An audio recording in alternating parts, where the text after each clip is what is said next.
ជំរាបសួរគ្រូខ្ញុំបាទឈ្មោះស្រីសាក់មកពីក្រុម SV1 នៅក្នុងវីដេអូនេះផងដែរខ្ញុំនឹងធ្វើការបញ្យល់តាក់ទងទៅនឹងការធ្វើ cryptography យើងធ្វើការ generate ទៅលើ symmetric with OpenSSL អញ្ចឹងជាដំបូងខ្ញុំបានធ្វើការបើកទៅលើ Oracle VisualBox ហើយខ្ញុំវាយ hostname ដើម្បីយកទៅចូល remote ចូលនៅក្នុង Kitbase អញ្ចឹងខ្ញុំធ្វើការចាប់ផ្ដើមធ្វើតាក់ទងទៅនឹងការ generate symmetric with OpenSL អញ្ចឹងជាដំបូងខ្ញុំសូមបង្កើតទៅលើ folder មួយដែលមានឈ្មោះថា symmetric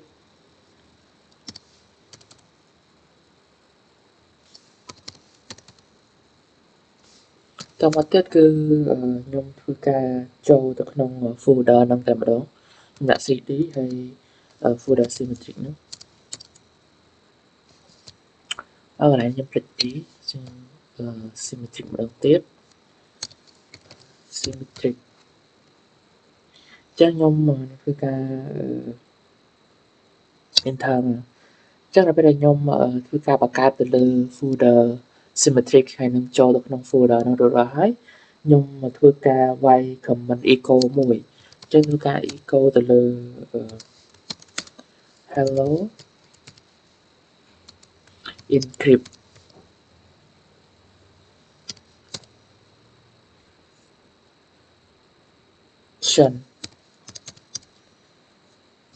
បន្ទាប់មកទៀតខ្ញុំ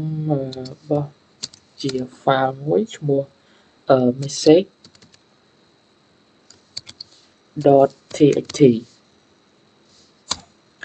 ចឹងដល់ពេលដែលខ្ញុំបាន echo ទៅលើ hello encryption នៅក្នុង file message.txt ហ្នឹងរួចរាល់ហើយខ្ញុំធ្វើការវាយ command មួយទៀតអញ្ចឹង command មួយទៀតគឺខ្ញុំវាយ open ssl enc តមកទៀតគឺ .aes .256 .cbc .cell .in ហើយយើងដាក់ឈ្មោះ message txt ដែលយើងបានបង្កើតនៅខាងលើហ្នឹង .txt តមកទៀតគឺយើងដាក់ .out message .enh ចឹងក្រោយពេលដែលខ្ញុំវាយ command ហ្នឹងហើយយើងធ្វើការ enter មកវានឹងឲ្យយើងធ្វើការដាក់ password អញ្ចឹងខ្ញុំនឹងធ្វើការដាក់ password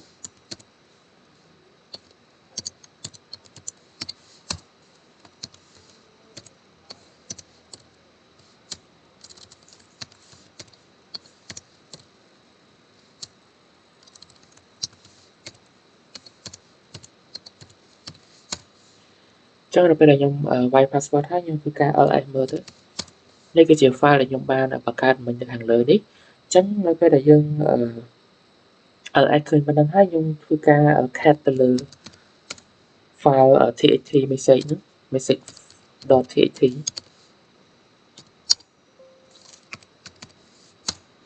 ចឹងឃើញថាយើងបានបញ្ចូល hello encryption ហ្នឹងចូលទៅក្នុង file message.txt ហើយនេះគឺយើងបាន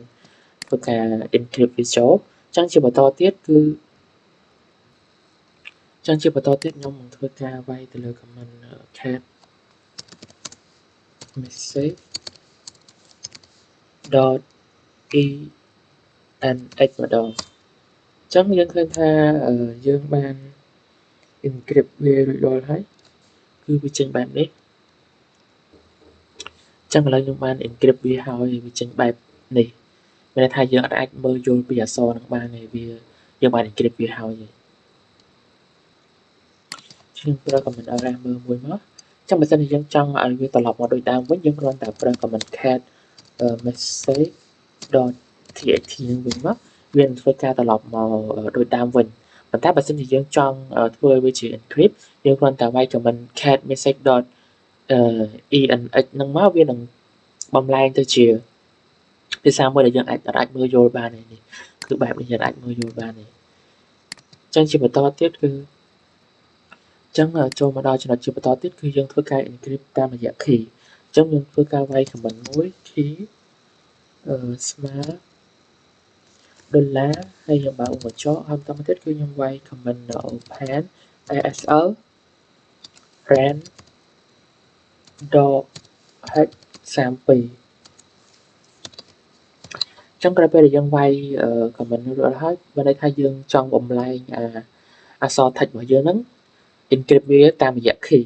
ចឹងខ្ញុំនឹងធ្វើការ enter តមកទៀតគឺយើងមាន comment មួយទៀតគឺ iv ហើយស្មើ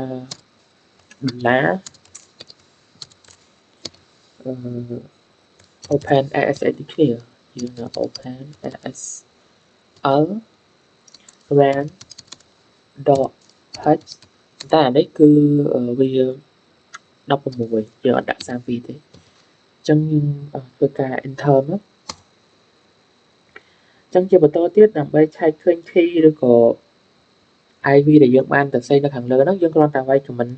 echo $ហើយយើងវាយ key ហ្នឹងមកតមកទៀតគឺយើងប្រើ semicolon មួយទៀតដើម្បី echo ទៅលើIV ដែលយើងបានបង្កើតមុនហ្នឹងដូចគ្នាយើង echo ទាំងពីរម្ដងអញ្ចឹងយើង $IV ហ្នឹងមកអញ្ចឹងយើងនឹងឃើញមានជាប្រភេទ key ឬក៏អានេះគឺសម្រាប់ Magic Key ខាងលើហើយក្រោមនោះ Magic Key របស់ LV និង IV ហ្នឹងចឹងជាបន្តទៀតយើងចូលដល់ comment មួយទៀតគឺ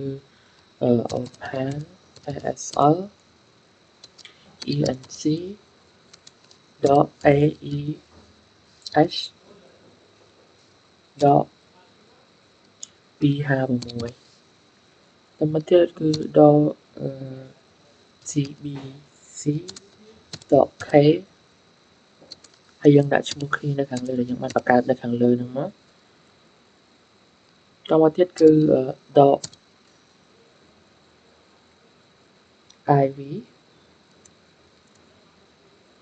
អក្សរតូចហើយយើងដាក់$មក iv អក្សរធំមកហើយជាបន្តទៀតគឺយើងដាក់ dot in mistake dot txt dot out ហើយ mistake dot enc ចឹង comment នេះគឺយើងបំលែង encrypt ទៅតាមរយៈ key ចឹងជាបន្តទៀតគឺយើងប្រើ comment ចឹងមិញខ្ញុំបាន encrypt វាហើយចឹងធ្វើការវាយ comment មួយទៀតដើម្បី decrypt វាឡើងវិញចឹងខ្ញុំវាយ comment មួយទៀតគឺ open ASL enc ហើយយើងធ្វើការដាក់ d ដើម្បី decrypt វាឡើងវិញdot aesh dot 256 dot cbc តមកទៀតគឺយើងដាក់ dot k ដូចគ្នានៅខាងលើនោះហើយយើងប្រើជា$t dot iv តូចហើយយើងប្រើ$iv ធំដូចគ្នាហើយមួយទៀតគឺ dot in message dot enc ម្ដងដោយសារមុនមិញយើងប្រើជា comment dot txt ឥឡូវយើងប្រើ enc ម្ដងយើងដាក់ dot out message dot txt ចឹងឥឡូវខ្ញុំបានធ្វើការ decrypt វាហើយចឹងដើម្បីឆែកមើលយើងគ្រាន់តែវាយ comment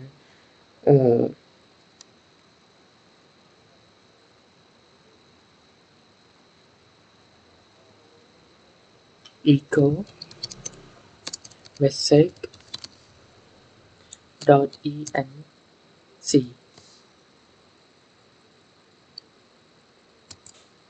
ចឹងយើងឃើញថាវាមានជា file message dot enc មួយ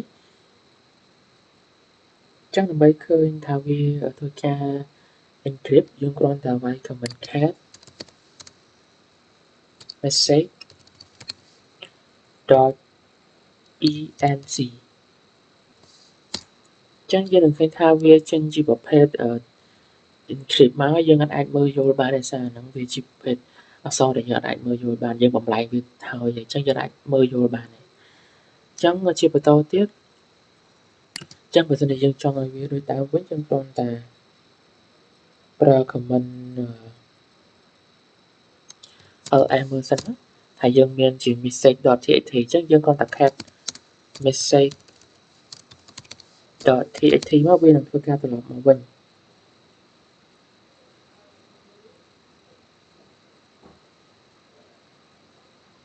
អានេះយើងបើសិនជាខ្ញុំចង់តែខ្ញុំគ្រាន់តែខ្ញុំដាក់ cap ជាប្រភេទ message.enc សិនដើម្បីតែចឹងឥឡូវវាបំលែងទៅជា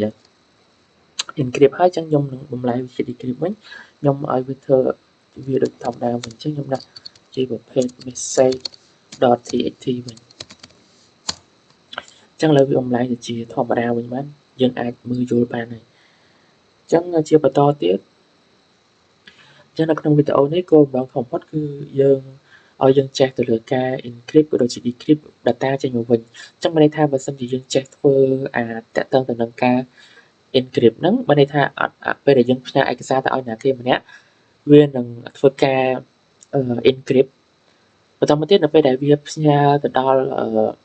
ម្ខាងទៀតដែលគុំខាងទៀតដែលគេចាំទទួលឯកសាររបស់យើងវានឹងធ្វើការ decrypt ឡើងវិញដោយសារតែយើងអាចផ្ញើទៅធម្មតាបានដោយសារអាចនឹងមានគេ hack អញ្ចឹងយើងបំលែងវាទៅជាប្រភេទ encryption ដើម្បីឲ្យនៅពេលដែលទោះបីជា hacker គាត់ធ្វើការ hack បានប៉ុន្តែគាត់មើលអត់យល់ទេអញ្ចឹងយើងនឹងធ្វើការដាក់ password នៅពេលដែលឯកសារឬក៏ទិន្នន័យរបស់យើងនឹងទៅដល់ម្ខាងទៀតដែលយើងផ្ញើទៅហ្នឹងវានឹងធ្វើការ decrypt ឡើងវិញហើយយើងអាចមើលយល់បានធម្មតាអញ្ចឹងតាក់ទងទៅនឹងការ generate symmetric with open ASL ហ្នឹងគឺមានតែប៉ុណ្្នឹងទេសូមអរគុណលោកគ្រូ